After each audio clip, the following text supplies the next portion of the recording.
This is George Newbern, the voice of Superman, and you're listening to the DCAU Review, hosted by Cal and Liam, streaming at DCAUreview.com and on your favorite podcast app.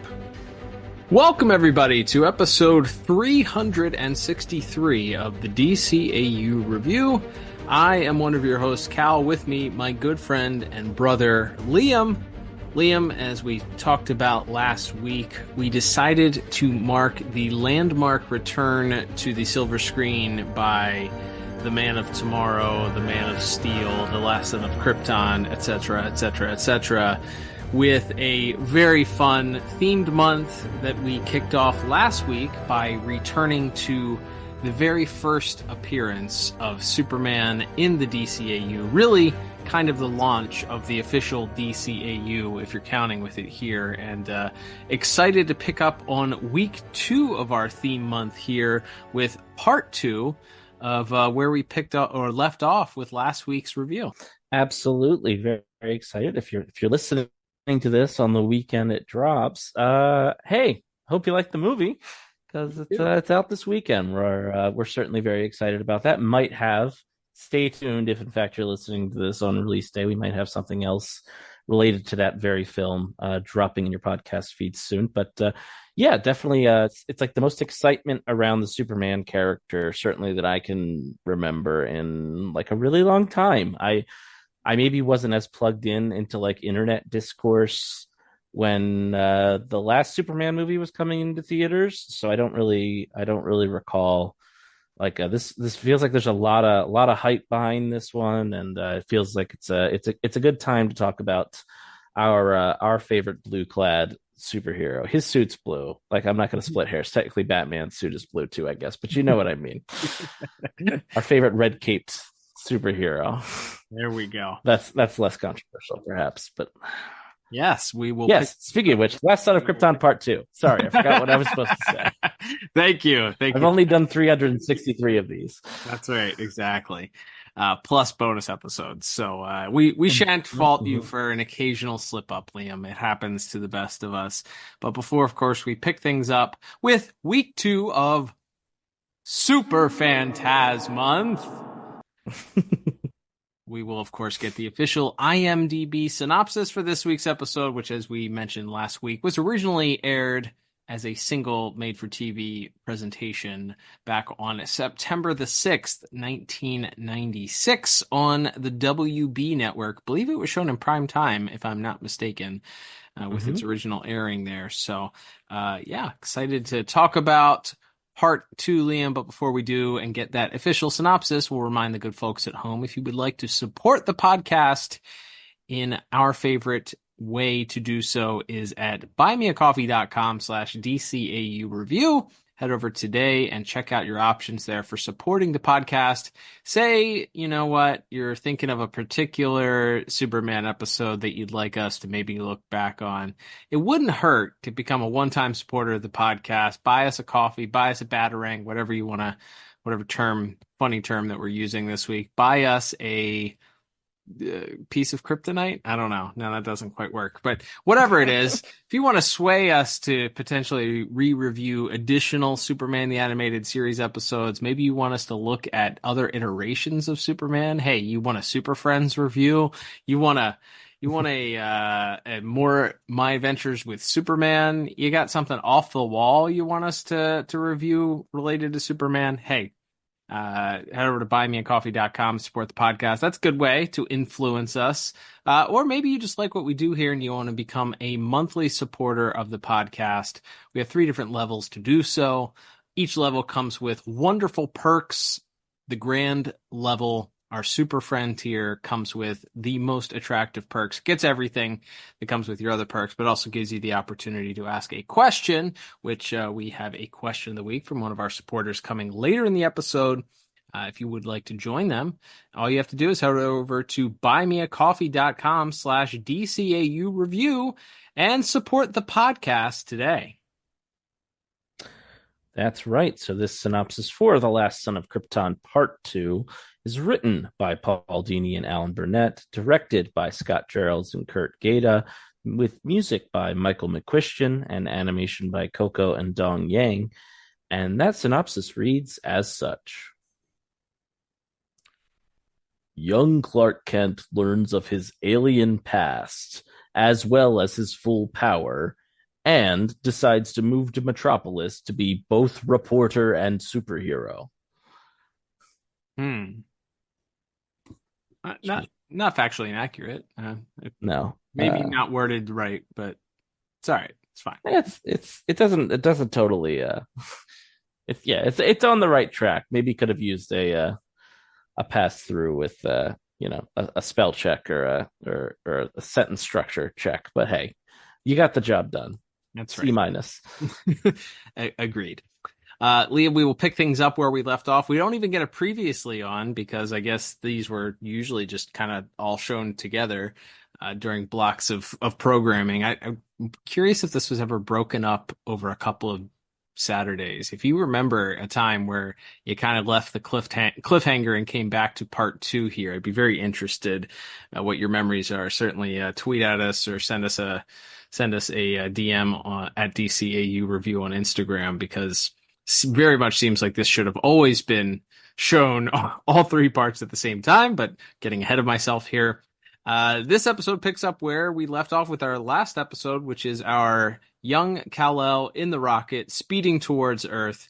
And we see that the portal opens up at the beginning of this. Young Kal-El is able to, his rocket is able to land safely in the midst of what appears to be a body of water, a small body of water, perhaps a river, a lake, maybe just a river runoff. I don't know. It's something, though. It's in the water, and it does pass over a young couple who happens to be riding out late in their pickup truck. They see the mysterious object fly over them. They stop. They see the smoke and commotion coming from the field. It's a young couple who get out and do some exploring. We learn that this, of course, is Martha and Jonathan Kent. Martha? Martha? Shh, you'll wake him. Whoa, Martha, what are you doing? Put that thing back. We don't know where it came from. He's not a thing, Jonathan. He's a baby. A little baby. Who would put a baby in a spaceship? That's just my point. Could be Russian. A Sputnik baby. Oh, really? Maybe he's one of ours. You think NASA's missing a kid? I don't care where he came from. All I know is he needs us, Jonathan. Look how he's reaching out to you. Cute little fella. Got a good grip, too. Ow. Ow! What do you think of the name Christopher? Now, Martha, let's discuss this. Or Kevin? Martha! Or Kirk. I know. We can use my maiden name. What do you think of Clark? They always tell you, I feel like when you find a dog, like, don't name the dog because then you become attached to it. Well, Martha wastes no time deciding what they're going to name this young baby. She doesn't even care if it already has a name. She's deciding amongst a couple of different names, Christopher, Kevin, Kirk. She's got a couple different ideas for it, but apparently they have settled on Clark. As we flash forward several years later, now a young Clark Kent is daydreaming in his high school class. We learn that he's pretty much the top of his class at this point, very smart. We're also introduced to another supporting character from his Smallville days, and one that will eventually make a return here in the DCAU, that being Lana Lang, who of course is his high school sweetheart / best friend. So Lana, not so much of a good student, as we learn from her test grades. We cut outside and we learn that Clark is going through some unexpected changes in ways that are a little bit different than what a normal teenage boy goes through. We learn that not only is he just kind of experiencing some strange things and feeling differently, he's apparently being a little bit distant from Lana, and she's a little bit confused by it. She mentions that he can tell her anything. So he begins to share some of the things that he's going through, which includes being able to see through walls. And he's able to spot someone inside the gym decorating for the upcoming school dance. For a guy who just aced his midterms, you don't look too happy. What's wrong, Clark? Oh, I don't know. Lately I'm feeling kind of weird. You've always been weird, if you ask me. Hey, it's Lana. You know, the girl who's had a crush on you since we were 3. You can tell me. It's just... In the last few months, I've been hearing things, you know? Things I couldn't before, like over there. Jenny's telling Pete Ross her folks are going out tonight. That little tart. You heard that? And I could see things, too, like in the gym.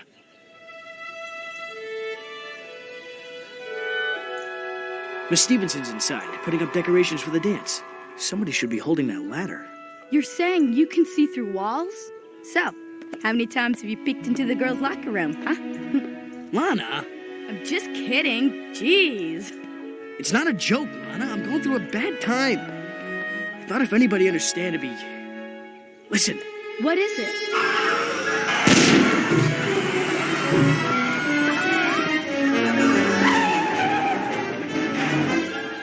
Call an ambulance. There's going to be an accident. What? How do you know? Clark!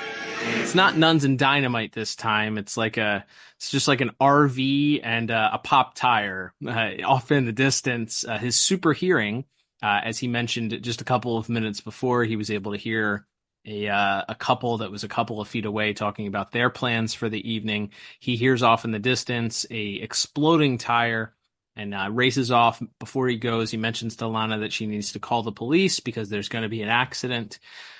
So we see an RV who has lost its tire spinning out of control. And it's, boy, the luck of this guy, right? He not only loses control of the RV, but it begins speeding towards another guy who happens to be refueling the fuel station, the gas station in that area. And despite his attempts to have the RV swerve out of the way, the RV swerves right into the truck, causing an immediate fire.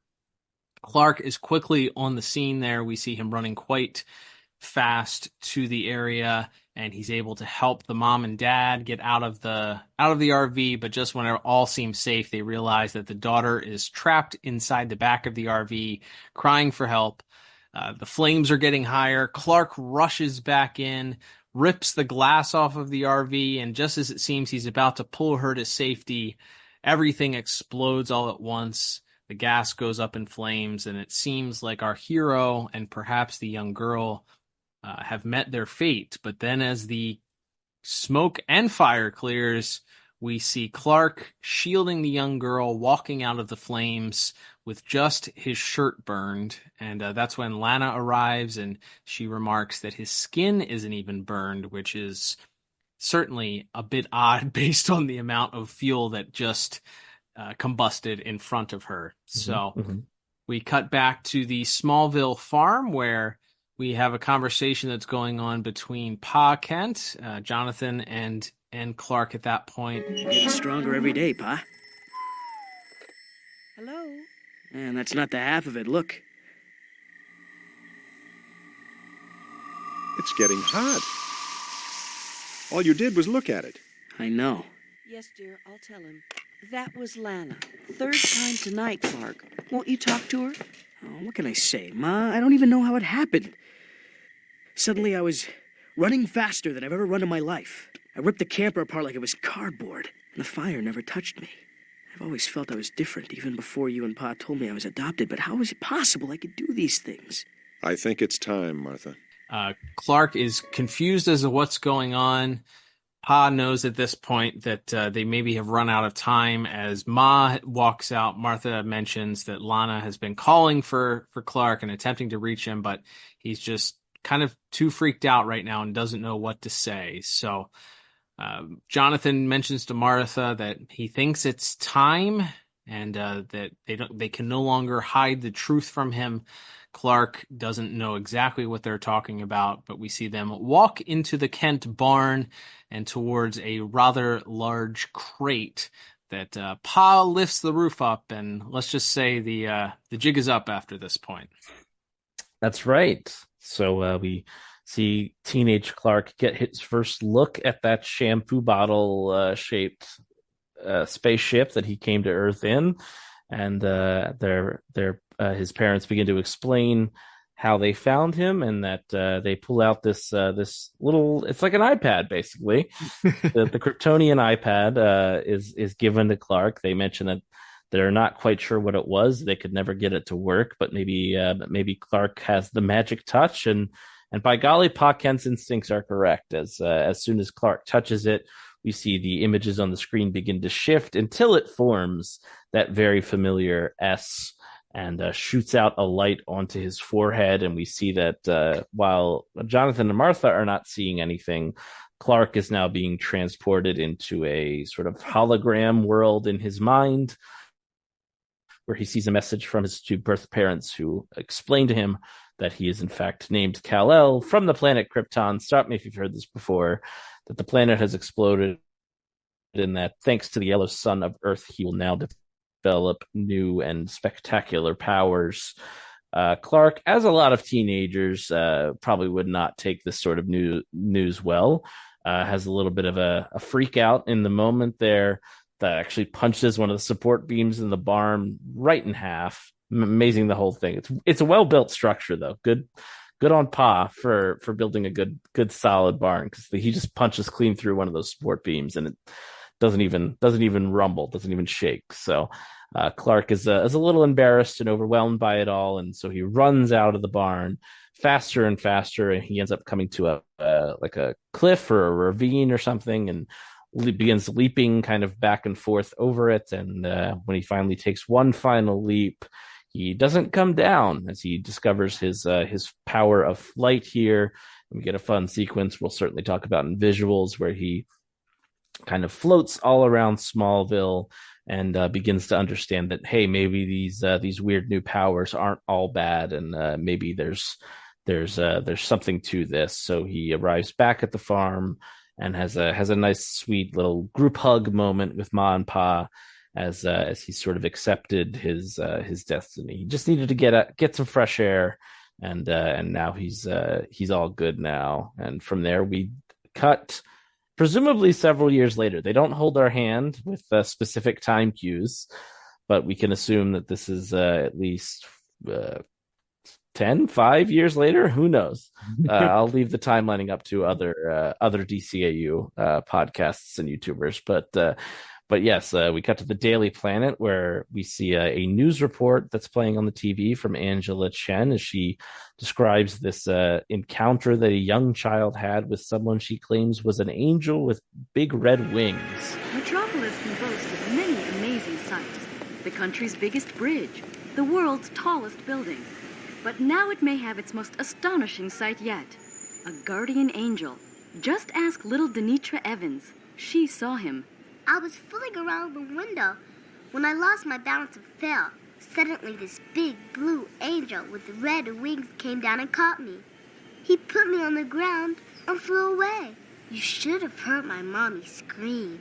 This is where they found Denitra, and that's where she fell from. 30 floors up. If it wasn't an angel that saved her, what was it? Friendly pigeons. What's the matter, Lois? Don't you believe in angels? It's TV, boys. Just a trumped-up story to boost ratings. And maybe sell some papers. And, of course, Lois, being Lois, is none too pleased with that and goes barging into the editor-in-chief of the Daily Planet, Perry White's office, demanding to know what the heck is going on. She had just apparently blown the roof off of some big gun smuggling ring in the city, and she can't believe that she's been upstaged by what she assumes is just a complete sort of fluff piece. But Perry's not really interested in arguing with her about that, and instead changes the subject to introducing her to the Daily Planet's newest reporter, some guy from Kansas named Clark Kent. And it's not love at first sight in this version of Superman and Lois's relationship, to say the least. As she's just sort of she sees him more of an annoyance, and if anything, as kind of a rival, I think. And she's none too pleased to hear that he'll be on the similar beat with her as a reporter, and she kind of reads him the riot act almost right away, telling him she's not here to babysit, she's not here to hold his hand. And then as they're about to get on the elevator to go check out a new weapons demonstration by billionaire Lex Luthor, they happen to run into young copy boy / aspiring photographer the first introduction of one of the biggest perverts in the entire DCAU, that, of course, being Jimmy Olsen. You want to keep up with me, you got to be quick. I'm no tour guide and I don't hold hands. You won't have to worry about that. Jimmy Olsen, say hello to Clark Kent. The new guy? Yeah, Hi, nice to meet you. I'm Jimmy. I work as a copy boy, but I'm really a photographer. good for you. If you got a minute, I'd like to show you my pictures. Well, not They're right. hot, Mr. Kent. Really. I'm like fearless. You can ask Ms. Lane. She uses me all the time. Bye. So I see. And Jimmy wants to show Clark some of his private portfolio. Can only imagine what's on those pictures. Did you notice he said they are hot photos? Yes. Clark wisely, in a way of not trying to incriminate himself, does not want to see these photos. But that does distract Clark long enough for Lois to get on the elevator without him, as she is attempting to ditch him and go cover this story herself. Though as she arrives at the expo, she and aforementioned TV reporter Angela have a little bit of a tete-a-tete. I like the idea. I don't really know if this plays out more. I can't remember now. I like the idea of like the TV reporter and the newspaper reporter just having like a little rivalry with each other. Yeah. I like this like bit of back and forth between Angela and Lois here, although Angela kind of gets the last word in and saying like, hey, at least they don't need to send two reporters to cover it for my network. And as Lois looks over, she sees that Clark has somehow beaten her there and is already getting statements from some of the scientists working on the project. As she realizes that maybe there's more to this fella, and maybe he's not, as she says, the hayseed rube that she thought he was, based on where he came from, and he's not sure if he should take that as a compliment or not. But here we get to kind of our final act of the show. We get an introduction as Lex Luthor. We first see this big giant robot with machine guns and missile launchers, just tearing through traditional weapons of war like tanks and things like that. At which point we're introduced to Lex Luthor, who tells us that he sees this as an instrument to end wars, not to start more. What a great guy. No question, no follow-up questions. But as he continues to give this presentation, Clark hears something off in the distance, and he looks through with his X-ray vision. He sees a helicopter along with two hover whirly bat things, whirly bird things, coming this way. They smash through the wall of the building and begin just sort of indiscriminately firing their machine guns, creating chaos. And then the larger sort of hover plane vehicle thing goes right up and takes the big Lex spot off of the stage and flies away. There's a lot of structural damage going on, and Lois along with her fellow reporters seem like they're in quite a bit of trouble. But wouldn't you know it, Clark seems to have disappeared in that moment. He sure has, and we get, for the very first time in the history of the DCAU, we get the classic Superman reveal as Clark backs up out of sight, ripping his shirt open to reveal his Superman costume underneath. And as you mentioned, Lois finds herself in peril for the very first time in DCAU history. My question, I mentioned this before we went on the air, Liam, but my question is this is technically, and also as documented by the DCAU wiki, they have an entire page dedicated to the amount of times that Lois was saved by Superman, which, that got a slow golf clap for me. Like that's what the DCAU wiki needs more of. So for those of you who are editing, I like things like that. That is very funny to me, that there's an entire page just chronicling the different times that Superman saved Lois. But so my question to you, and perhaps the audience, this is our question of the week, was Lois always in danger and somehow managed to just not be in mortal danger before Superman arrived, or did she just start getting more reckless and or unlucky because Superman was there and found herself in more life-threatening situations? Because we know that this is the first of many times, as this gigantic steel beam tumbles towards her, that Superman has to step in and save her from being smushed. So I don't know if this is the start of a trend or if this is something that she was just, it was like a Final Destination type thing before, and she was able to she was just able to elude death prior, and now she has an official guardian angel on her side. I don't know. Good. That's a very good question of like, we know in some other universes that are visited later in this series, maybe she isn't so lucky even when Superman is around. So yeah, maybe he skewed the averages on chances of survival given how often she's falling out of helicopters and stuff as it seems. There you go. Good point there. So yeah, let us know your thoughts here with if you're listening on Spotify, our poll of the week. You can let your voice be heard, or if you're not, let us know one of those other ways to contact us. But as we go back to the action here, Superman does save Lois, of course, and she is just completely befuddled, almost incredulous to say the least, that this supposed tabloid guardian angel is in fact real and in the flesh. So he doesn't have much time to celebrate, though, as he saves Lois, makes sure that she's okay, and then flies off towards the escaping terrorists or whatever these guys are supposed to be that are now in possession of the Alexobot. So as he is in pursuit here, as you mentioned, we have the main vehicle, which is piloted by, as we'll find out, a gentleman with a pretty recognizable voice. He tells the two guys to go after the main guy that's tailing them, and then eventually we see that Superman does take care of them fairly easily. I was hoping that this was also going to be the first documented time. Speaking of Wikipedia pages that should exist, the amount of times that Superman has hurled hovercraft of some sort into the Metropolis harbor. We don't see where these gentlemen land to confirm that this is a water destruction here, but I dare say that in my brain, this is also like the first example we have of a craft headed towards the water, or two craft, as Superman is able to bump into one of these flying jet skis and knock them into each other, causing them to crash into one another, have to abort and escaping on a parachute. We have Superman then in hot pursuit of the Lexbot, which is still being retained by this sort of main gang leader. He mentions that he's got a way to handle Superman as a missile launches towards Superman. We see that it is a heat-seeking missile, actually, because he's able to target Superman, who is able to evade it at first.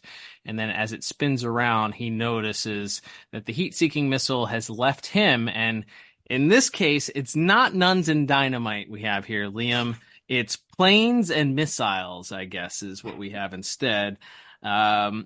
Make your pick. What's your favorite? Would you prefer nuns and dynamite or the planes and the missiles? Because, I feel like planes and missiles slightly more common, but nuns and dynamite more fun to say. So sure. I think we got to stick with that one. There we go. Yeah. So the airborne version of nuns and dynamite here, as the missile speeds towards what appears to be a passenger plane, and Superman is left quite unsure of what his next step is as he sees the missile hurling towards the plane. We see the after the missile makes impact, of course, with the plane's wing, and we are left with quite the cliffhanger for what we're going to see for part 3. We don't even cut back to Superman like gasping at it or something. Like, nope. It's just literally like you see the impact and the wing fall off, and then the plane starts to veer down, and it just bloop. We're done. End of episode. Curtain call. Or curtain drop.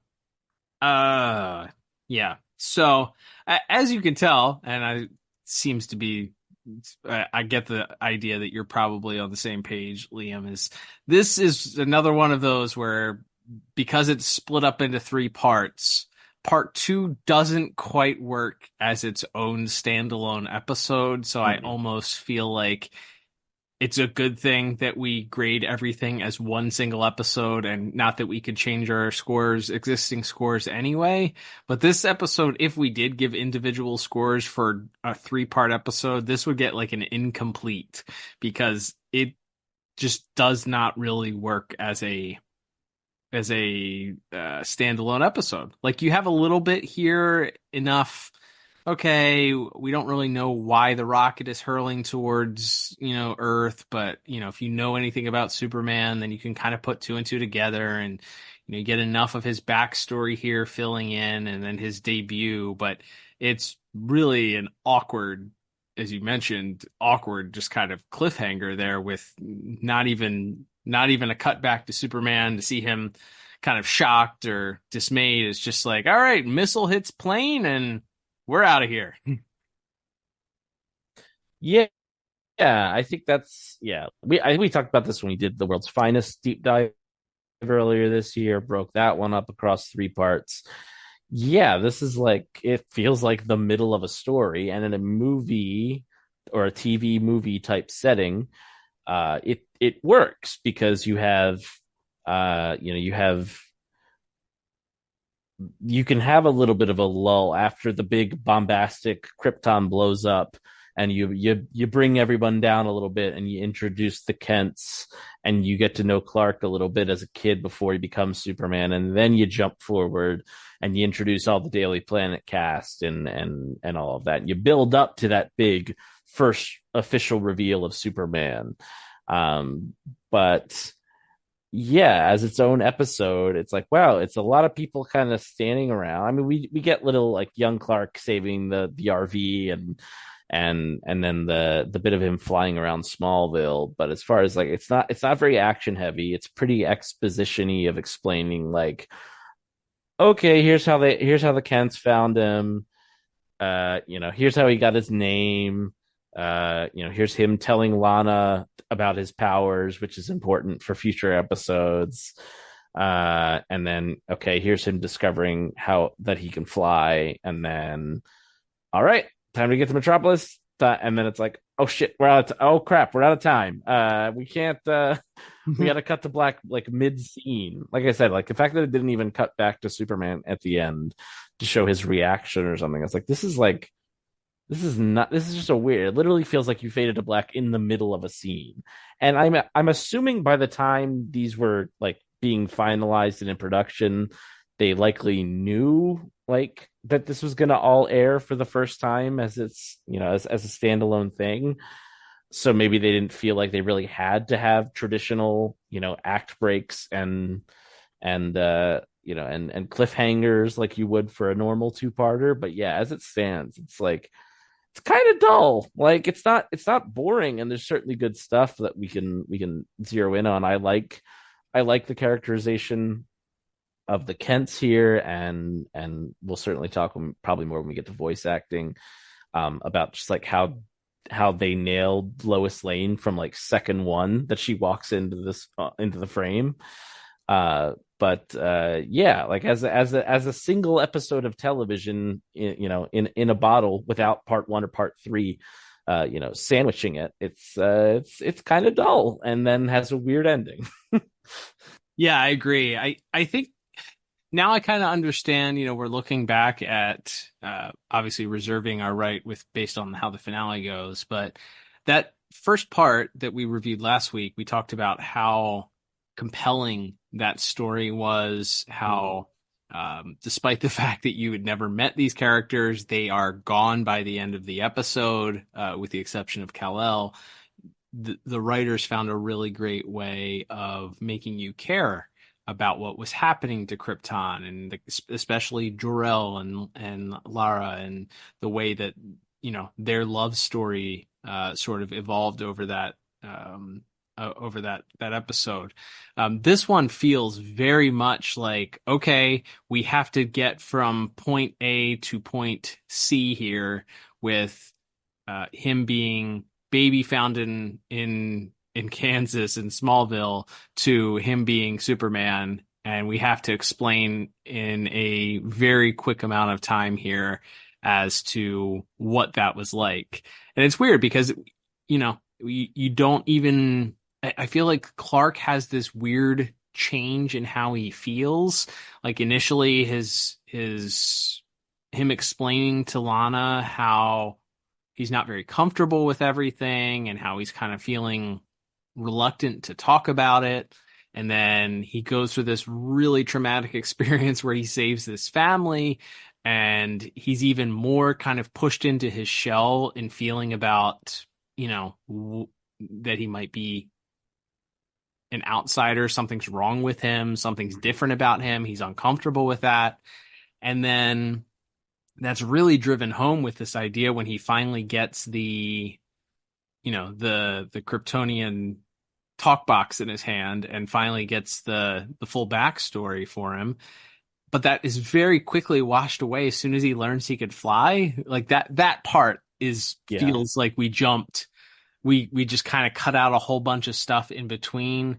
I think in the movies you generally see that's where you see Jonathan kind of stepping in and being that guy that explains to him, regardless of what powers he has or what gifts or abilities that he has, that he's still Clark Kent, that he will always be Clark Kent. And obviously we know that that's touched on in other episodes and later on in this episode, technically. But it does feel like we had this jump where we cut out what felt like a really compelling, interesting storyline that you have kind of going for you there, where Clark really struggling with accepting who he was, very much in the same vein that we saw play out in maybe your favorite television show of all time, Smallville, with him really struggling to accept those powers, what that meant.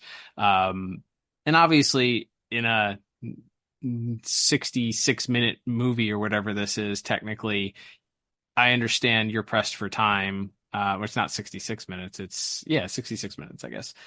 You're pressed for time. So some things kind of have to take the back seat, but I almost wish we got a little bit more of exploration of his time here in Smallville. And obviously they retroactively do that with the Legion of Superheroes episode, sort of, but it would have been nice to kind of get this fleshed out a little bit more and have that not solved with, oh, well, he learned he could fly, so everything's okay now. Yeah. I think, looking at this now, not to back Monday morning quarterback a 30-plus-year-old cartoon here, but I almost think maybe that's too much of a risk. Maybe that would be too long, but like, what if this whole second episode was just him in Smallville? Right. And then you don't actually get Superman. Like, you can, because I feel like, again, we'll see next week about like what they do with the rest of part 3. My memory is he saves a plane and then he fights a robot. Like, I know there's other things they do in that episode, introducing John Corbett and establishing more with Lex, but it almost feels like, we don't quite get to spend enough time. This is another thing where I think last week I referenced having watched the Chris Reeve film for the first time in a while. I also recently reread Superman for All Seasons, which I think is one of the great comic books ever made by Jeff Loeb and Tim Sale. And that whole first issue is just him in Smallville, and it's him discovering the powers and then him sort of being burdened by the idea of like, I gotta go out and I know I have to go into the world. I know I have to do more, but I don't quite know what it is yet and how it's gonna look and how it's gonna feel and what people are gonna think when they see me. And it would have been, like you said, because that is an interesting moment when he has the little freak out in the barn and goes running out of the place and out into the night. But it's resolved because he learns he can fly. And it's like, well, flying's a fun power. I guess I'm fine. I'm not a freak because I can fly. Doesn't really make a lot of sense now that you lay it out that way. So maybe it would have been better to spend a little extra time in Smallville, either more with him and Lana or more with him and Jonathan and Martha there before he kind of accepts his destiny. And then, like we said, we don't really know what he did for the next 5 years or whatever, 5, 8, 10 years, however long it's supposed to be between when we see him hugging them in front of the barn and when he shows up as Clark at the Daily Planet. So I feel like maybe we could have just spent a little bit more time in Smallville and maybe created more drama there, and then just delayed our actual Superman debut into the third part, especially again because it's a movie. So I feel like you could kind of get away with that where you couldn't if this was debuting as 3 single episodes of television on weekday afternoons or or whatever. Yeah, I agree. I think in looking at what, obviously we came out of last week very much questioning our original scores, plot scores of 5 out of 10, I think. This week, I think with last week and this week together, I think I still probably wouldn't average it out to be a 5 at this point. Part 3, I feel like is going to have to really underwhelm me in order to kind of push me to agree with myself. I think at this point, though, I understand maybe a little bit of disappointment here with this middle piece and not, as we just discussed, like really not fleshing things out. I do think the end part, the introduction to Superman is interesting. We seeing his, introduction to the Daily Planet is great. His first interactions with Lois, as you mentioned, the little Lois and Angela rivalry, despite it not really, I don't think it really plays out, as you mentioned, very much in the actual show, but it's kind of neat. I like it. The idea of print versus TV as a budding rivalry there, or an established rivalry rather, is kind of cool. But yeah, I think they probably, with the way that it kind of ends awkwardly, it's really hard to give it a solid grade here. We know that the action picks up in part 3. I want to say part 3 is almost entirely action at this point, and it's kind of going to play out how we looked at World's Finest when we did. So I think I would probably I'm a little bit more understanding this week, at least, with why my score wasn't hanging around a 9 or a 10 based on some of the disappointment kind of here of what ends up in the middle. Yeah, definitely starting to see, like you said, where maybe we were coming from, where our original scores were coming from. So, yeah, a lot resting on part 3. If where we're again, not that we change our final scores as per our arbitrary rules, but yeah, I will be interested to see that if we truly agree with ourselves once we've got part 3 under our belt next week. All right, then let's move on to our second category of the day, which is going to be visuals and animation. And as you mentioned, Coco Dong Yang responsible for the entire production here. So obviously we have some stuff to talk about here now towards the end of the episode with the actual introduction of Superman, the way he looks, the way the Metropolis looks, and all that. As far as the little bit that we get of Smallville here, anything of note that you liked or anything that you thought stood out to you that was worth noting? So the only thing I really we talked about this a little bit off the air. There was a note on the commentary for part 1 when they were talking about Bruce Timm mentioned for part 2 he really felt especially was he referred to as kind of saved in the edit, where it wasn't that the animation was poor in a traditional sense. It wasn't like an ACOM Studios thing where they were sending entire scenes back to be retaken by the animation departments, but he just said it felt kind of like a little slow, a little uninteresting, and so they kind of experimented with either just speeding the footage up, which I think you can kind of see when you see Clark take off running, especially during the Smallville bits. And then they also mentioned just kind of either cutting a few seconds earlier, or cutting just editing a few seconds out here and there to try to make something feel a little bit more impactful and sudden, and the kind of tricks and how much of a learning curve it was to have a character who can, this is their first real flying character that they've dealt with, you have to imagine, to this point. So how to visualize that and super speed and all these fantastical sci-fi things that Superman can do that a Batman can't, and how you have to maybe have a different idea, especially like you said, not so much in the animation itself, but in how the final product is edited and changed before airing. I thought that was kind of an interesting dynamic. Editing is one of those things, I think, historically in all television and film criticism, you only hear about it when it's bad.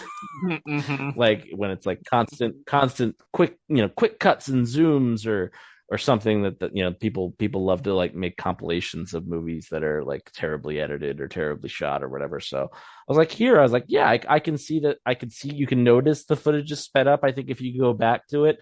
But then you're like, oh, thank God they did, because then it does actually feel like he's moving very quickly, as opposed to it him running at regular speed and just having, like, you know, the background shifting. So I thought that was an interesting note to point out, and probably a topic we don't talk about very often unless there's like a weird cut or something, which is how the editing can somehow, even in animation, can be important.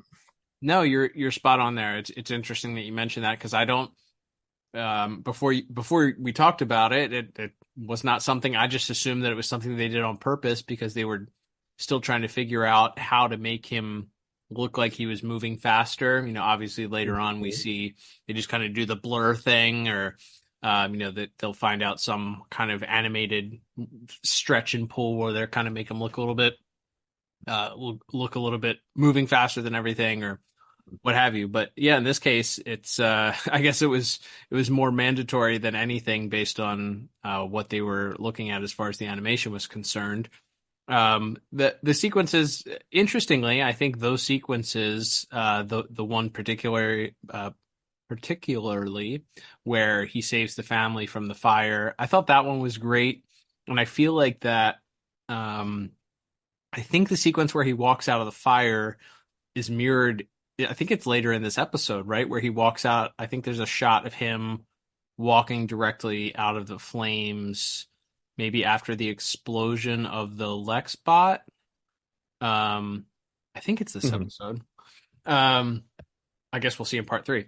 But I just thought that was great. Obviously, the suddenness of the explosion kind of taking your breath away and realizing, you know, is our hero still there? Is he alive? And then him walking out kind of unharmed through the flames is obviously very heroic, great visual. I thought that was great execution for how that sequence was edited also.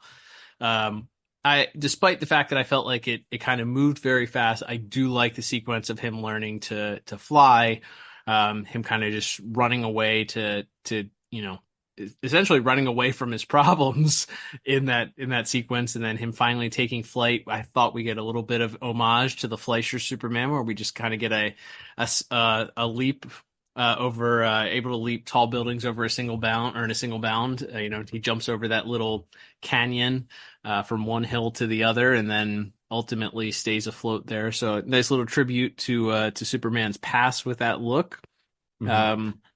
And then the actual flight itself, and him kind of flying around, the sequence with him flying through with the sheep and the dog chasing after him. And I thought that was sequenced very well, and reminded me something that you would see, you know, it was akin, and we'll talk about maybe with the music also, but akin to a sequence that you would see in a Disney film. Like it worked so well. It paired together with the animals, and everything looked really great. And the characters obviously having a lot of fun, and they're communicating that through the action that you're seeing on the screen. Yeah, I like that. But as far as the actual look of the show, Liam, we touched on it briefly last week in talking about James Tucker's influence, obviously, in designing the show and what it looked like. And, you know, Alan Burnett and Dan Reba talk about it in some of those special features. Bruce Timm also, obviously. But they really made a conscious decision to go in a very stark contrast to what Gotham is. So they went with, instead of going with the dark deco look of Gotham City, they go with the now infamous or famous line of ocean liner deco. Kind of, you know, for the same time period, kind of mimics that feel that you would see in these giant posters for ocean liners and stuff like that. So everything's very bright. It is sort of a future retro looking city, as opposed to, you know, Gotham. The cars are more futuristic looking. You know, they talk about how they wanted the city to feel big, so they have these giant overpass and these giant buildings. And even though Superman is flying through Metropolis, he can still interact with, you know, the citizens, because they're kind of at his eye level on these gigantic overpasses. And interestingly enough, there's a very famous discussion with Dan Reba, where he talks about how Superman's look was something that they had a very difficult time landing on. And a friend of the show, Dan Reba, was actually responsible for suggesting to Bruce Timm what the final Superman, who we get to see obviously for the very first time in the show, what his design was based off of. Yeah, that's right. He noted that in some of Bruce Timm's kind of preliminary character designs that he very much resembled his Superman very much resembled this old 60s cartoon called The Mighty Hercules. And if you Google that, if you Google like The Mighty Hercules cartoon, not the Disney one, this old 1960s ones, you will see like, yeah, that's pretty much Superman,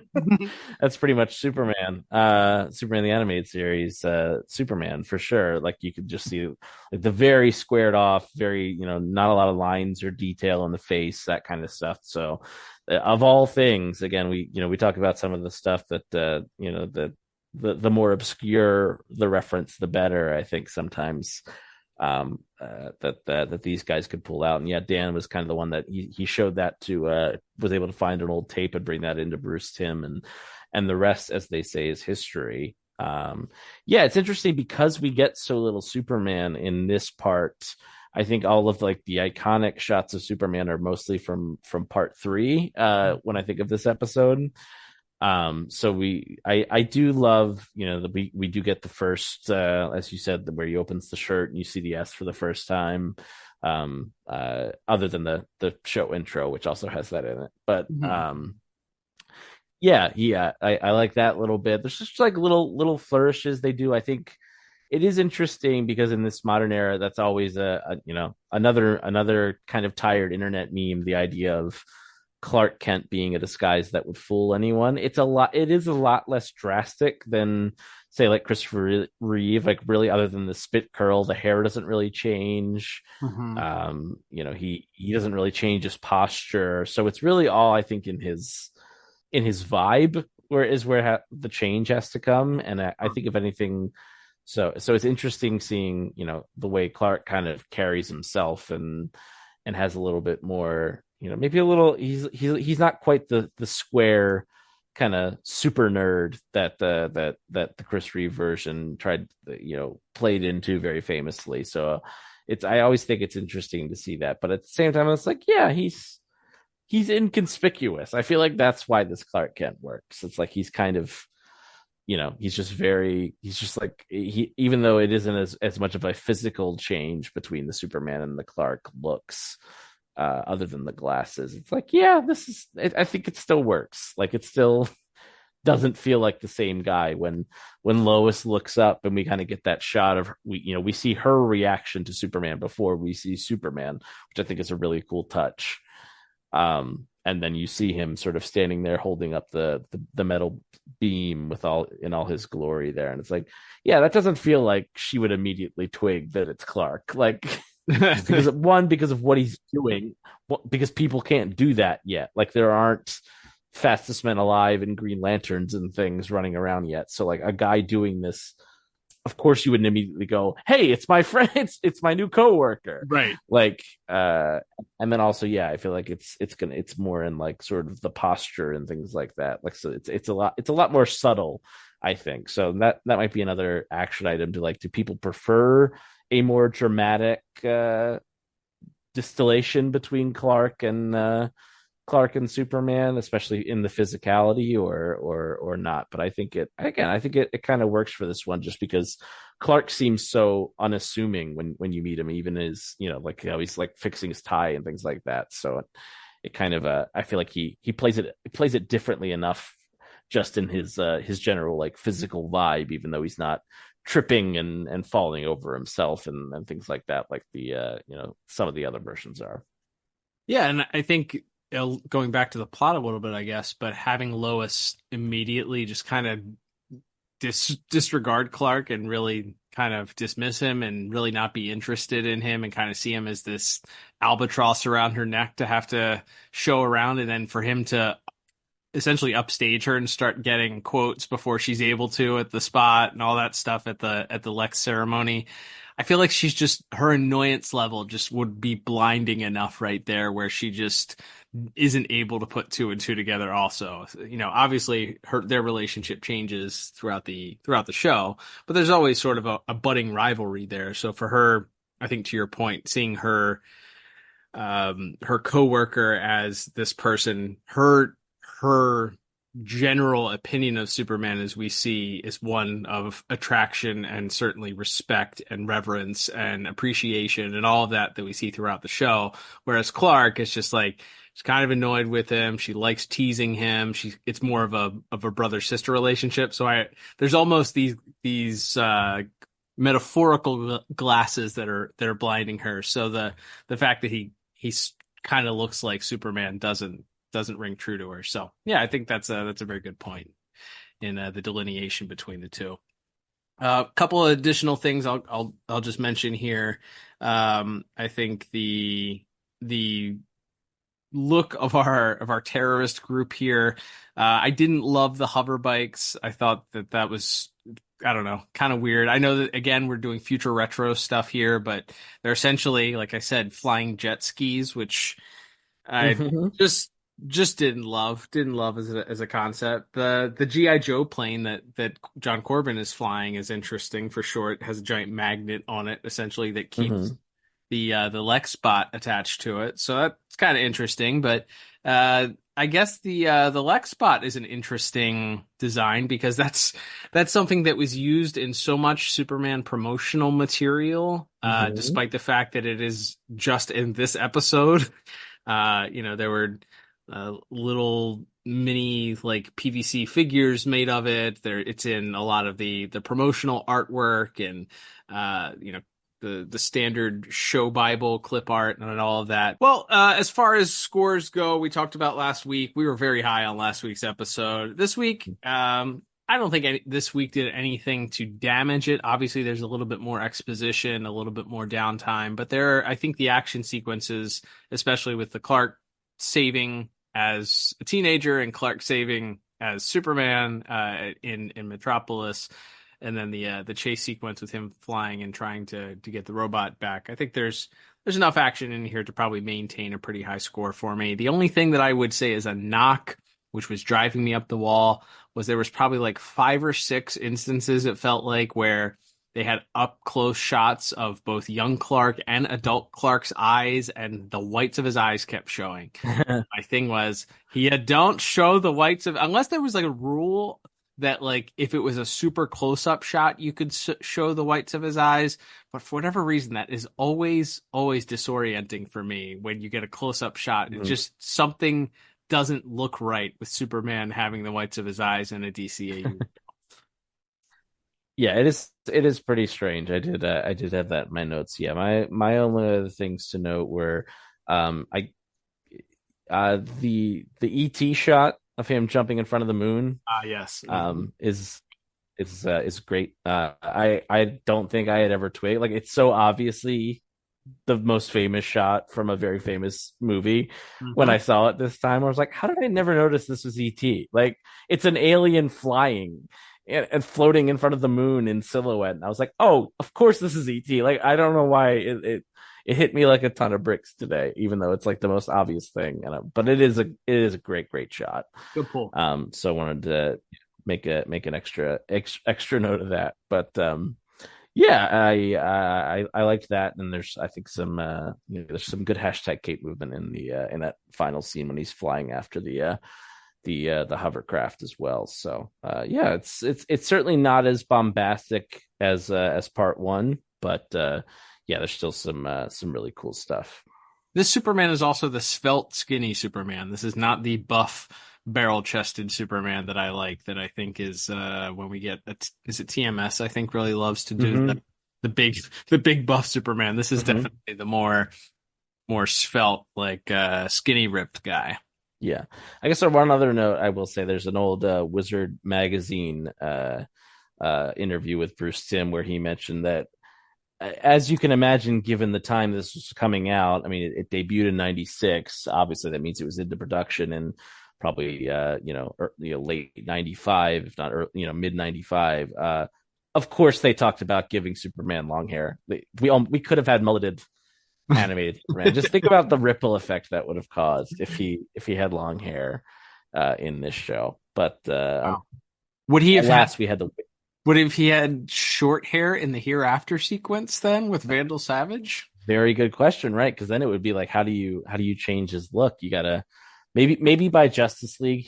Certainly I would think by Justice League in the comics he had gone back to the short hair. So maybe by Justice League they would have given him the classic look anyway. But knowing again what a traditionalist Bruce Timm and the rest of the crew there were for their kind of archetypal versions of the characters. They said it was a little bit of a fight at the time for with DC kind of wanting to more directly visually match the character of the current comics at the time, but they were able to stick it out, and thank God they did, because like 6 months into '96 he becomes Electric Superman, and what were they going to do then? So either way, the long-haired Superman would have been outdated relatively quickly anyway. So, good point.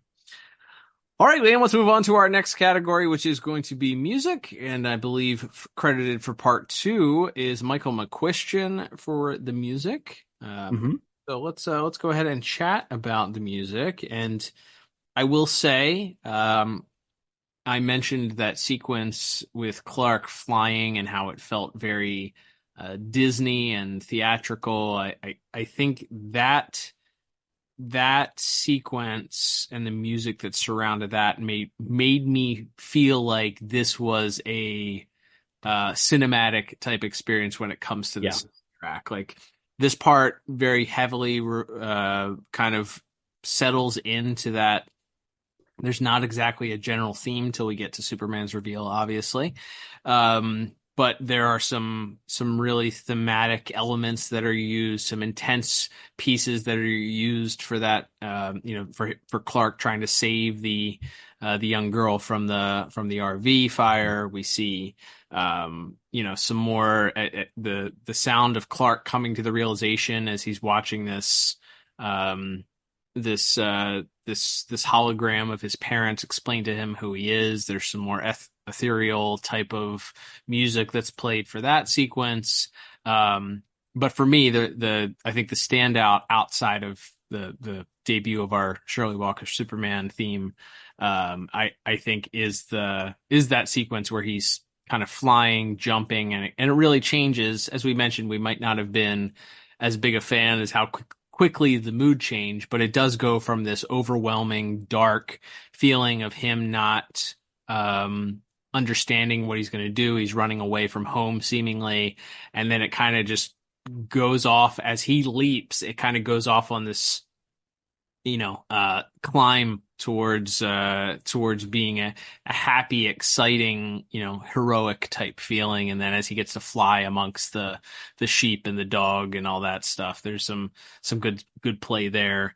I think with that, and then obviously the main thing that stuck out outside of maybe the music that plays as he chases off the Corbin and the other group that have stolen the Lexbot, I think has to be the debut of our Superman theme, and boy howdy, what a debut. Yeah, I mean that's definitely the moment when that comes in again. As mentioned, the way it sort of is, where we see Lois's reaction at first, and then as it as the camera switches around and you see what she's looking at, and the way the theme swells as she as we see him holding up the building, it's incredible. And it gave me goosebumps watching it today. So the official in-show debut of the Shirley Walker theme is really cool. My other notes were also related to the certainly that sequence where he's flying through Smallville, and then I love the bit specifically when when he's rescuing the little girl in the VR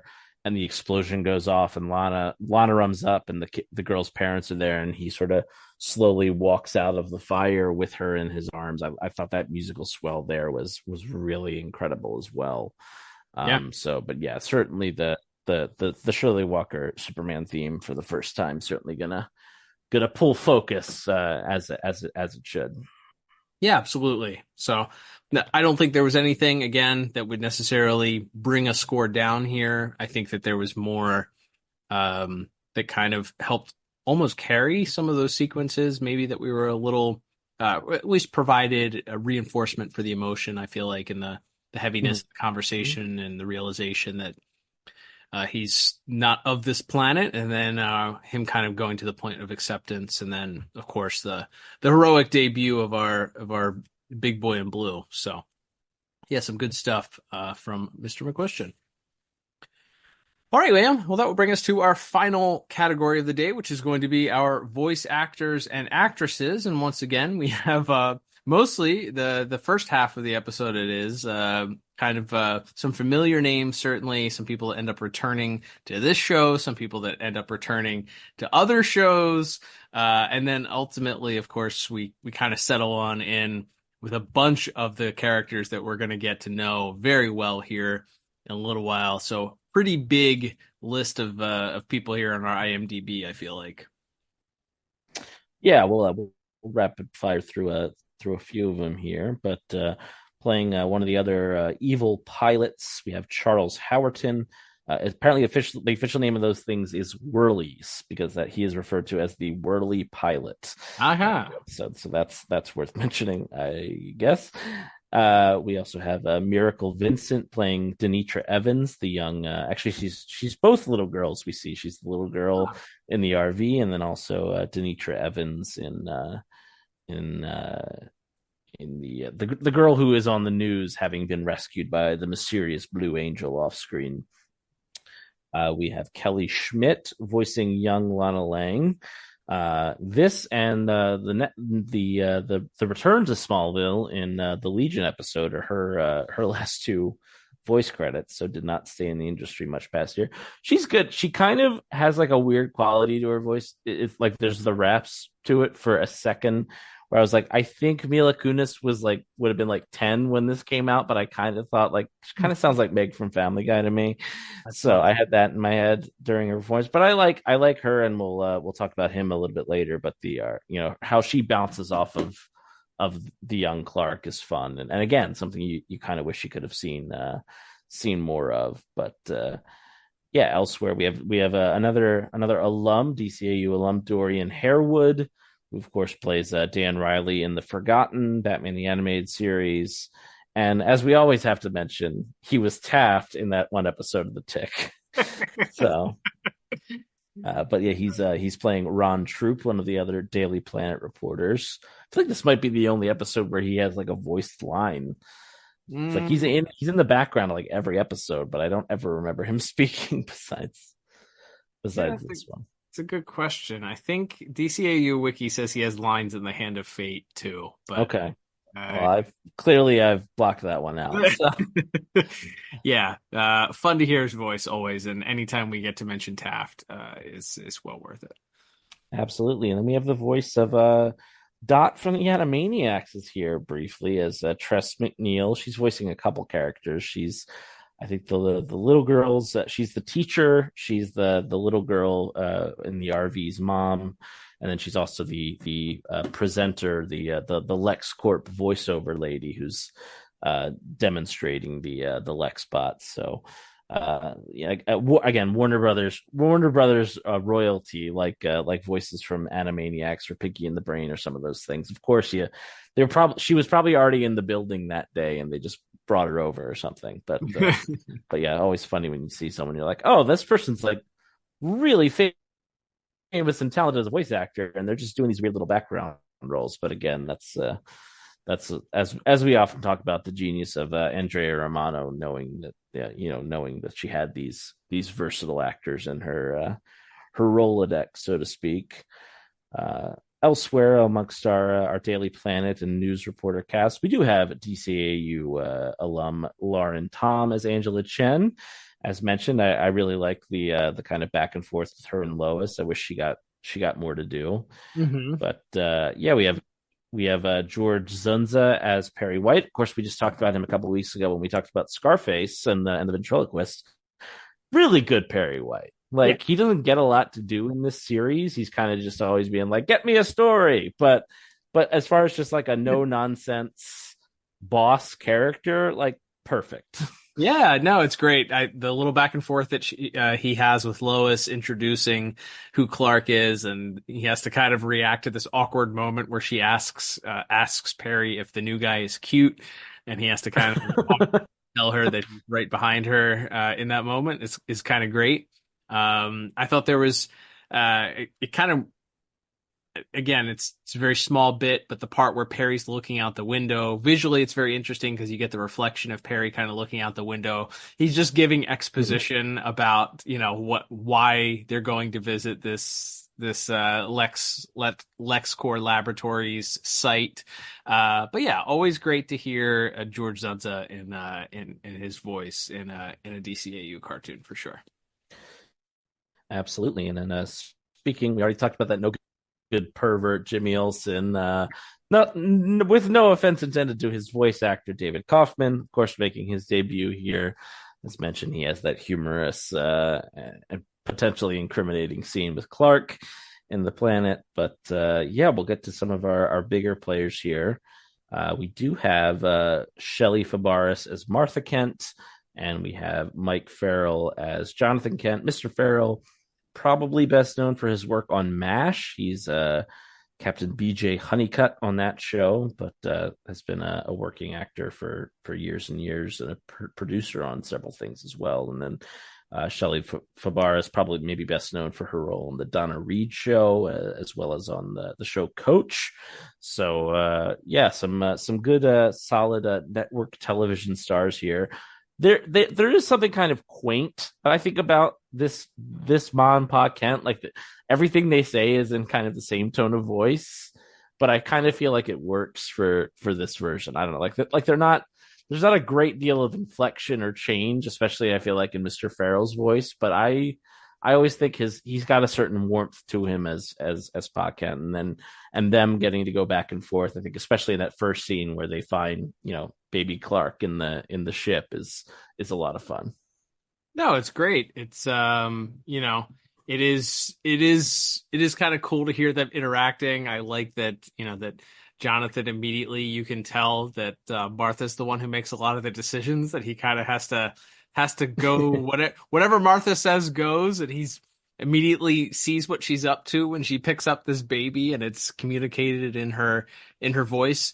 It's definitely a different Jonathan Kent, I think, than the more modern versions that we are used to, with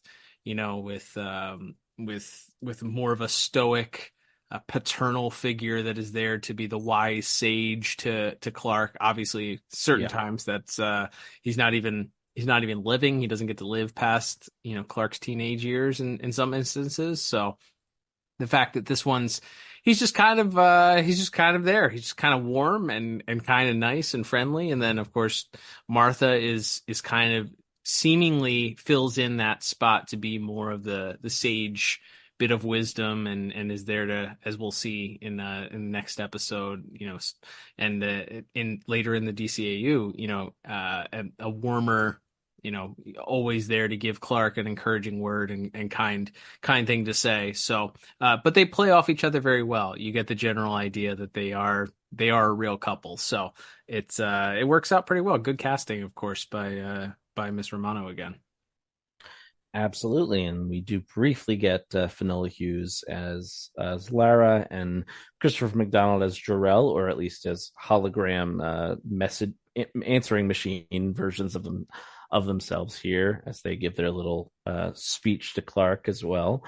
And also a guy we'll certainly talk more about next week and have talked about many times before, Malcolm McDowell, debuting here as John Corbin, as just very briefly we hear him giving some orders to the other evil henchmen, and just a smidge of Clancy Brown as Lex Luthor here. Obviously, lots more to come with several of those characters, especially our villains next week when we talk about part 3. But I feel like we have three big ones left to talk about. We'll start with young Clark first. Jason Marsden as the teenage Clark Kent, whom we have talked about quite a bit over the years. Obviously, he is Richie Foley / Gear on Static Shock, and does a million other incidental voices in cartoons. He's Snapper Carr in Justice League as well. So we've talked about him very quite a few times. Has a very familiar voice. I don't quite know if I feel like I can see him molding into Tim Daly, but I don't necessarily think that's his fault. I think it's because Tim Daly is so stoic in his Superman that and James Marsden has that. I mean, I think he's Max in a Goofy movie. Like he is very much a Disney-fied voice actor in the best way. He's got a lot of, emotion in his speech there, and it almost feels like, and again, we don't know how many years has passed and what experiences Clark may have had, but I'm always like, I don't mind Jason Marsden as young Superman or young Clark in a vacuum, but when he's specifically supposed to be, a young version of Tim Daly's Superman, I'm not quite sure it works perfectly well in my head. But again, that doesn't mean that the actor himself did a bad job. Yeah, I wonder if this is just the case. Obviously, Mr. Marsden has a couple of somehow more memorable roles in the DCAU that come up here, later on.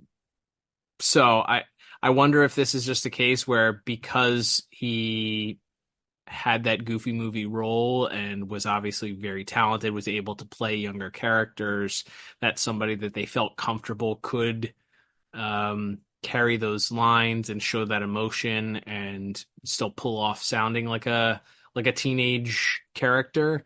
I'm sure that could be difficult. That's not to say that I disagree with you either, though. I think it is hard to figure out how that they're both unique in the way that they deliver lines, the way that their cadences, the way that their voices sound, that it is hard to kind of see, even if this is a 14, 15-year-old Clark Kent here, how that evolves into Tim Daly's voice. Or even George Newbern's voice, for that matter, if we're going that far. So it is, I see what you're going with there. Yeah, it is not to say that obviously Mr. Marsden, and you weren't saying this, his performance is certainly fine. I think, like, for the emotion that's required, and certainly he's a talented actor. He can pull off doing a lot of emotional takes as a teenage character, as he does later as Gear. So we know that it's not a question of talent. It's more of a, can your brain wrap around the idea that this is the same guy that later, like 3 minutes later in this episode, sounds like Tim Daly. So I get what you're saying there. Yeah, it is a bit of a leap there, but Mr. Marsden, I think, is fine in the role. Retroactively, I think we're looking back, we're saying, was that the best thing that they could have done to keep the Ken, to keep this feel the same? Who are we to question Andrea Romano? But we are, I guess. Yeah, at least in this one and only case, perhaps. But yes, we'll talk about our other two leads here to round it out. We, of course, have Tim Daly as the Man of Steel himself, and of course Dana Delaney as Lois Lane. And I kind of already said this, I think, but the second you hear Dana Delaney's voice in this episode, like from when she's, dismissing the news story to when she barges into Perry's office, you're like, my God, we came the closest to criticizing Andrea Romano we ever have just 5 seconds ago. Now we'll just be like, Dana Delaney as Lois Lane is on the very short list of the best decisions ever made by, I think, any casting director. Like, wow. Like, oh my God, she's great. And how great is she? And her bouncing off of Tim Daly as well. And Tim Daly's obviously great as well. But like, oh my God, like the second that she pops up in this show, I just feel like there's like a real like pickup in the life of the episode as soon as Lois shows up here. And she's funny and she's abrasive and she's like a little bit, she's just like, again, you can just immediately in like the first minute she's on screen and you hear her talk, it's like, exactly who this person is and what she's about. And like, she's so, and I think all of that tough exterior that then kind of you see almost start to crack a little bit, and we'll see maybe more in part 3 next week, when then Superman shows up in her life, quite literally, just pops out of nowhere. She's like, what? Like it breaks through this like cynical shell that she's in. Mm-hmm. And I think I just, like I said, the way that she walks into the scene and the way that Miss Delaney does, begins to bounce off of George Zunza, and then of course bouncing off of Tim Daly as well, is like, oh my gosh, it's like she's such a firecracker in like the best way when she pops up here. No, I agree. Yeah, it's interesting because I feel like you're looking at maybe the more famous portrayals of Lois up until this point. Obviously, we never watched the Lois and Clark TV series that came on. I guess it was around this time or right before this show. Would have been like 93, 94, I guess. So forgive me, I've never watched how Terry Hatcher, performed as Lois, but in thinking about the kind of the main two iterations of this character in non-comic book print media, before this, you have the Fleischer Superman era and or the radio drama broadcast era of Lois, and then you flash forward to obviously the Christopher Reeve version.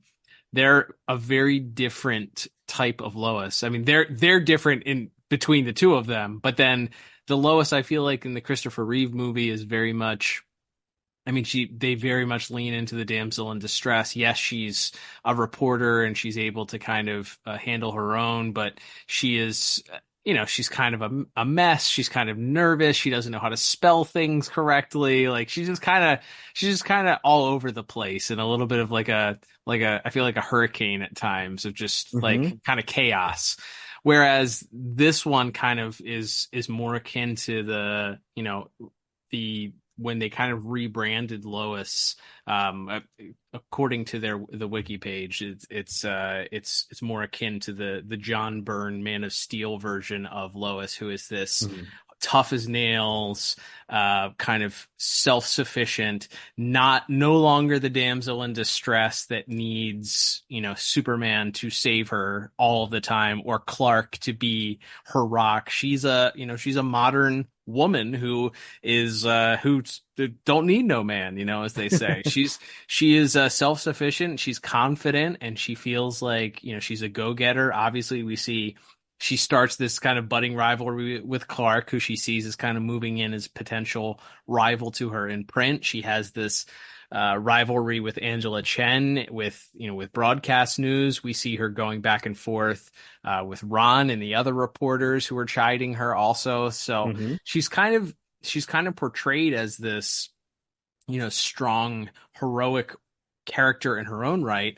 And Dana Delaney, every line that she has is just like, it just nails that iteration, that version of Lois, that as somebody that feels strong and confident. And even in this scene where she's has to be rescued, I love her reaction is, you gotta be kidding me. Like that's her reaction as Superman shows up, is like she's just like she's unwell. Indignant. Yeah, right. Exactly.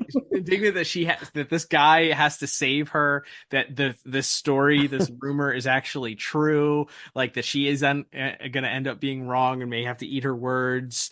So she's, there's a lot of that. And obviously the portrayal that Miss Delaney does as Lois is perfect in that. And obviously the character softens a little bit as we go through here, but it is ultimately the core of this character is this strong, self-sufficient woman who is really strong, and that comes a lot from that performance that Miss Delaney says. And we talk about it all the time. I feel like I say this every single episode, but there is a real argument to be made that Miss Delaney goes on that Mount Rushmore of the best voice actors and actresses in the DCAU. Obviously, not only for this role and her role in Mask of the Phantasm also, but this character, she is this character, and this character feels like her, So I think that says a lot here. And this show would feel very, very different if you didn't have somebody with the skill and the ability that she has. So yeah, spot on. Yeah, absolutely. And yeah, it's as much as it's like I said, I think next week will be our chance to maybe delve more on Tim Daly. But yeah, he's very fun. Again, this episode does more. It's more about obviously establishing the Clark and Lois dynamic, the beginning of that, kind of friendly rivalry where he kind of, like you said, he beats her to the punch on getting some quotes, and when she kind of tries to press him to figure out what he's learned, he's like, all right, give me co-credit on this, give me half the byline, and I'll play ball with you. And like the idea that he's not this, he's not portraying himself as this sort of country bumpkin simpleton the way that maybe, again, some of the other versions of Chris, like the Christopher Reeve version does, that kind of puts on more of an act when he's in the Clark persona. So I think there's, like I said, it's much more of a subtle difference between his Clark and Superman, and I think that's there in the voice acting as well. But I like kind of the idea that Clark has a little bit of a backbone and is kind of establishing himself as a heavy hitter in the reporting world from almost minute one, as much as and kind of a foil, not in a bad way, but as sort of like a friendly rivalry between him and Lois that you set up that eventually obviously will blossom into affection and romance and things down the line. But it's interesting to see them sort of play him from moment one as very serious, and not messing around when it comes to the reporter side of his life either. Yeah, it's like a quiet cockiness that he's able to communicate as Clark. It's very understated. He kind of lets Lois talk her trash, and then he knows that he's going to best her in the end because, surprise, he has superpowers. So the fact that she kind of talks trash about him and kind of leaves him in the dust or in a lurch there with Jimmy Olsen is funny. But the fact that he gets the last laugh and is the first point on the scene to get his the quotes is great. I love that. So not a ton here for Mr. Daly. Again, it's more on the Clark and Lois side here. Their relationship being established, him that quiet confidence, I think also leads, we'll see more of that obviously as perhaps in part two as we get more dialogue from him. But nothing in this episode I felt like was a negative, obviously, other than maybe us questioning James Marsden to Tim Daly voice journey. But again, I think as far as the performance is concerned, I didn't see anything here that would really be a negative for me as far as a score would be concerned. Yeah, a lot of fun. Like I said, it's a big cast because you have the Smallville folks and the Metropolis folks all mixed into one episode. So it's a big cast, but I think everybody does a pretty good solid job. And I don't think my score or my opinion of the score would have changed much from part one. All right, Liam. Well, that will begin to wrap us up for this week's episode. Thank you, everybody who tuned in. Don't forget, next week, we will wrap things up here with part 3. So you'll want to tune in to hear, basically our final verdict. Do we agree with our original scores or not? Do we regret our original scores? And, what will we change? Plus, obviously, we deep dive into the plot finale here for part 3. Of course, we'll also, as Liam mentioned, check your podcast feeds in between this week and next week for potentially, if all goes well, something fun for us to potentially drop for you to enjoy as a little bonus. So we'll see. Check your podcast feeds regularly this week for that. Liam, as we mentioned at the beginning of our episode, we appreciate people that support the podcast. A bunch of different ways to do that. You can check out the show notes. Follow us on social media at DCAU Review on Instagram and Twitter X, and we're even on Facebook and Threads and Blue Sky also. Those last 3 we don't interact or we don't promote as much because we don't interact as much on them, but they are from time to time checked, and we will get back to you if we do. You can also support the podcast if you don't do social media. Perhaps you just want to leave us a review. You can leave a 5-star review on Apple Podcast or Spotify. If you're listening on Apple Podcasts and want to leave us a little blurb about what you like about the podcast, that helps us. You can comment on our episodes on Spotify. Also, I neglect to mention it, feel like every single week, but we are out on our own again on YouTube. So if you want to check out the link in our bio on Instagram, or you can check out the show notes as well to follow us on YouTube.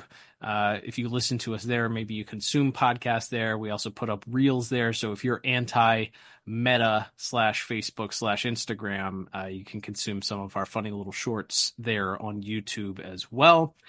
And then lastly, but not leastly, we talked about at the top of the show, our favorite way of supporting the podcast is at buymeacoffee.com/DCAU review. And Liam, our super friend tier supporters are able to ask us a question about the episode that we're reviewing that week. Zach is back with another question this week. And Zach's question for part 2 of The Last Son of Krypton is, when Ma Kent is naming off possible names for baby Kal-El, she mentions Christopher, Kevin, and Kirk. Do you think these were references to Christopher Reeve, Kirk Allen, the Superman actors of the big screen? I have a feeling that Mr. Genie and Mr. Burnett would absolutely write references like that. What do you think? Great question, Zach. Liam, we mentioned the list of names that Martha went through there, and Christopher and Kirk do happen to be names of Superman actors. Christopher Reeve, obviously the Superman actor of all time, I'd say, and then Kirk Allen, who is a serial Superman actor from, I believe it was Atom Man versus Superman back in the day. So prior to George Reeves, I believe he was one of the Superman actors in those old serials. So, short answer, Zach, yes, I think it's probably intentional. Yeah. What the third name is?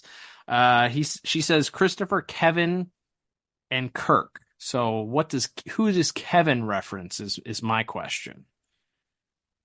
That's a good question. Hercules actor Kevin Sorbo? Doubtful. I don't know. Kevin Conroy? Yeah, maybe that. That obviously coming off the Batman show, maybe that's probably as good a theory as any, I would think. Friend of the show, Kevin Altieri. Maybe, yeah. We gotta brainstorm this. If anyone can find a Kevin, was one of the Superboys named Kevin? There was like 3 different Superboy pilot TV series, I think. So someone can find me a Superman actor named Kevin or some other better connection. But yeah, maybe I might even just lean towards it being a Kevin Conroy, quiet shout there. And also, helpful because it's another CK name. So that works for that as well. Oh, good point. Yes, the inverse. We got CKKC, right? Maybe, possibly. So Zach, great question there. It's actually funny that you mentioned that. It is noted on the DCAU wiki. I don't believe that there is a source confirming that it was a legitimate shout out to those actors. I think it's speculation under the trivia section. I think they're still up in the air, but maybe we'll see if we can get an answer at some point from those in the know if it was a shout out to them to be confirmed.